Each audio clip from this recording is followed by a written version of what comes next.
Yeah, that happened. Yeah. And I just like to say I told you so, but that's fine. I don't need I to just like to say go fuck yourself, but Yep. that's fine as well.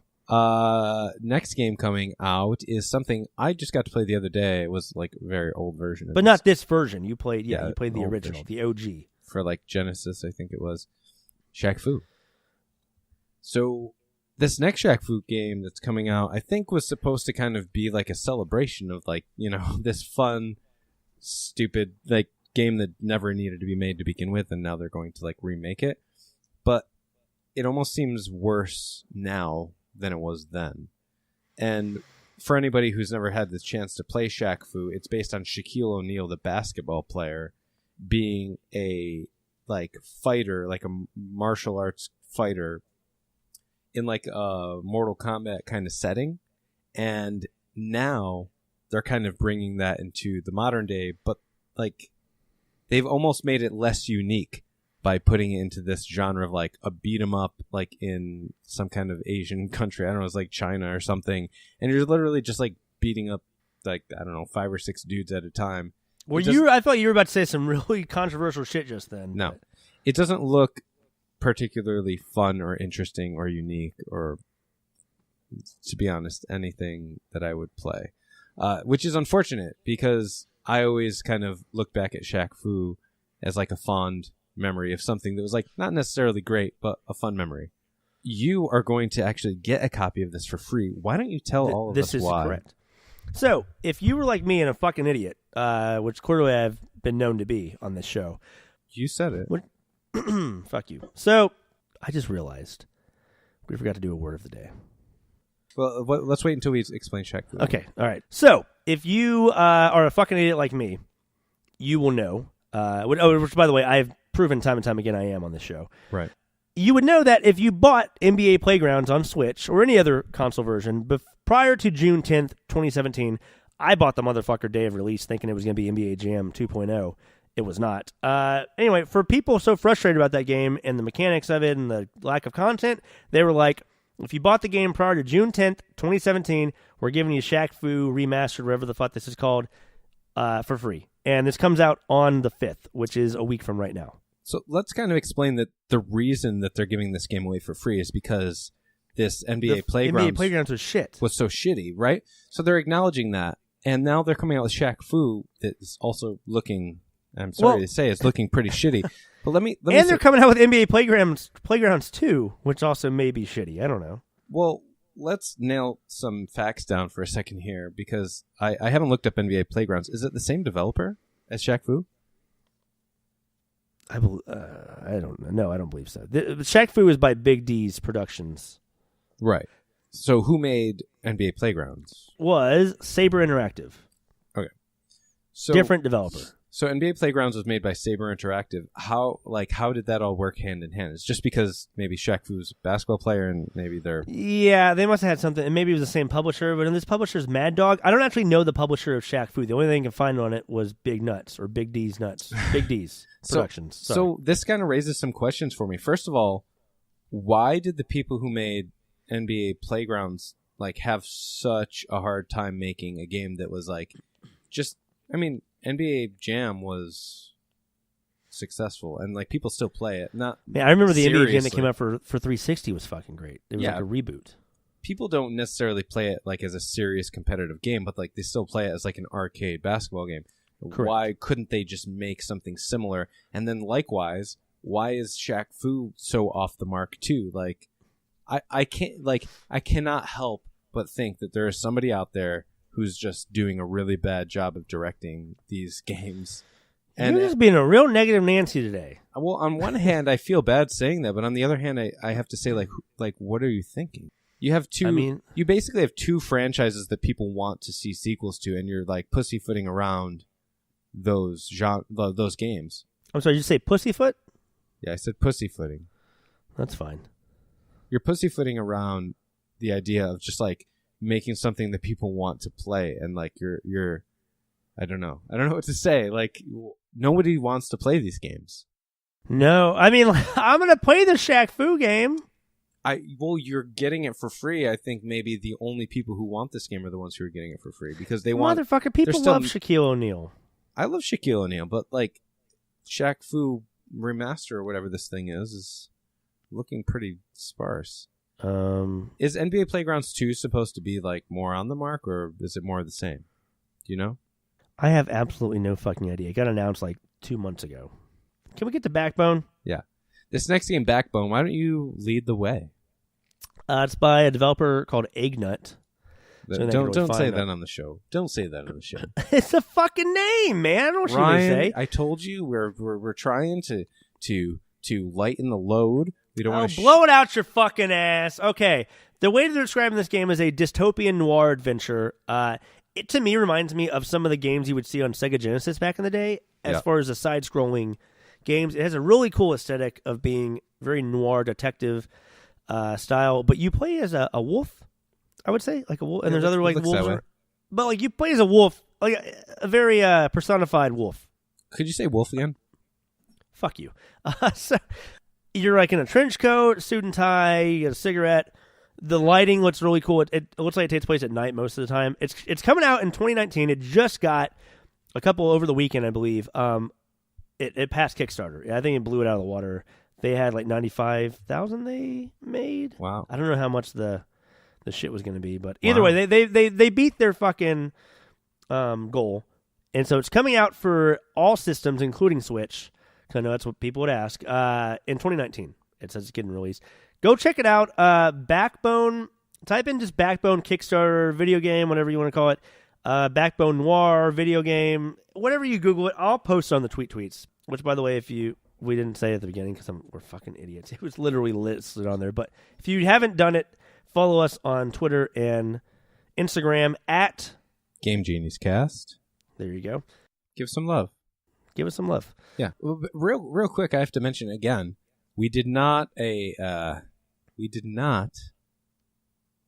down a word of the day, a video game word of the day. Again, shit. Why do we keep forgetting this? We keep addressing this mid show right now, but that's fine because it just is fun. I get to come up with the word of the day today.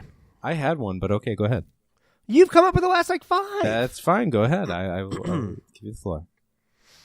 Okay. The word of the day is RPG. Okay. And what is the punishment? Oh, no, that was going to be you coming up with that. Okay. So for those of you who are not up to date, we have a word of the day. If somebody says the word of the day, then there is a punishment.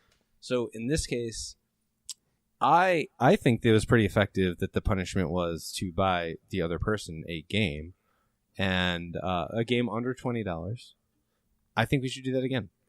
The last time it was My Time at Portia. My Time at Portia. Which I bought you. Have you played that yet?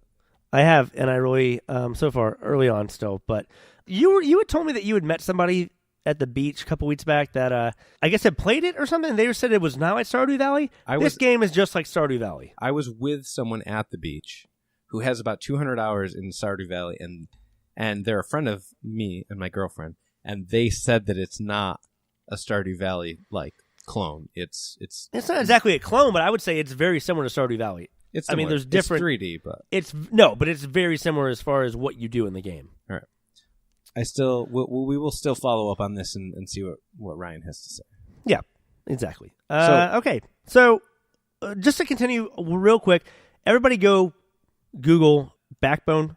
Check it out. It looks interesting. I'm excited cool. for it. Oh, yeah. I wanted to say before we moved on, it gives me vibes of Altered Beast, but like definitely modern. I mean, it's still kind of like a 16-bit, like 2D, like side-scroller style. Of course, yes. But hence the Genesis and SNES days.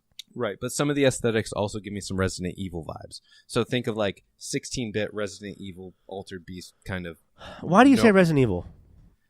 There was a scene in there where he had this like overgrown like mutated arm, and they were like in a lab, and that just it hit that for me. I just kind of started thinking Nemesis a little bit. So okay, I see what you're saying. Yeah, I mean, I think there's different things you can do, like weapons maybe. But yeah, I see what you're saying with the overgrown arm. Yes, yeah. There seems to be some darkness to it for sure. But either way, I'm excited. It kind of reminds me aesthetically a little bit like 16-bit 2D backdrop of kind of how Bioshock, the original one, was trying to be, because it had that 1950s noir in the ocean. It kind of reminds me of that, meets I mean, the Batman animated series was that tone as well, right? When you say meats, do you mean like sliced meats, cold meats? Fuck you. I'm just wondering. Like, I want to know because I'm. Yeah, I'm well, fuck you. I'm on Wonder the show that, with you, and you I son of a bitch. Okay, we're gonna move on then. We will move on, and now we're gonna move on to a very serious topic. Right, fucking now. So this topic was something you wanted to talk about. Yeah, I brought it to your attention a little bit. I showed you the video over Right. the weekend. Well, yeah, this is kind of a serious thing, and something that like. So, first of all, I'm going to mention the topic straight off the bat, so that like people aren't left wondering until we're done talking, like what we're talking about. I feel like we do that a lot, right? We do. We like over-explain first, and then we say what's the topic. So, the life of a Twitch streamer and some of the negative things that can come from being, not just being a Twitch streamer, but I mean, trying to make it. As a trying to Twitch streamer. make it, quote unquote, quitting your job to do it, spending all of your time doing it. And Right. this is something that strikes me because streaming is new, like couple of years, few years. Like I mean, I'd say within the last 10, but really popular over the last 5. That's what I'm gonna. That's what I was gonna say. Yeah, somebody could say, oh, yo, people have been streaming for 10 years or so, but really, Twitch and all this stuff has really caught some ground within the last 5 years. Really, in the last 3 years, if you're really, gonna dig into there and see when it started to like go on the incline. Right. So what started all this was if you Google the guy, his name is Uber on YouTube. Y-U-B-E-R. Okay. Y-U-B-E-R. If you just search what streaming on Twitch has done to my life. It's a really serious video. I mean, I feel bad for the dude. I mean, let's make it clear. It's an easy watch. It's not like you're not going to be sitting there for an hour. Like no, it's like 7 minutes long. But it's this guy just confessing. He didn't probably think anybody was going to even watch this. Now over 500,000 people have watched the video. But the thing is, and this is also only published over the weekend, I believe, or just like late last week.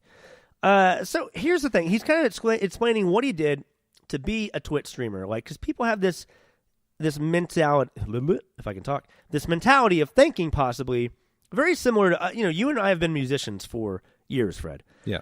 There's been times in my life, like when I was in college, I was like, oh, maybe I'll be a fucking idiot. And I don't mean that. I mean, but I know there's people that do this and they actually make it and it's fine. But to me, myself, at that time, I was like, maybe I'll be a fucking idiot and quit college, go be a musician and just try my luck at that. I mean, there's so many times where I just wanted to get in my car and just drive. And I haven't probably told that many people, but it's like, yeah, I thought about it plenty of times. I never did it. And, I give props to people that attempt it. I mean, at least if they try, if they don't get to this point, then, cool. Yeah. If they figure it out and then stop, that's fine. But if you have the balls to do it, I never had the balls to actually do that.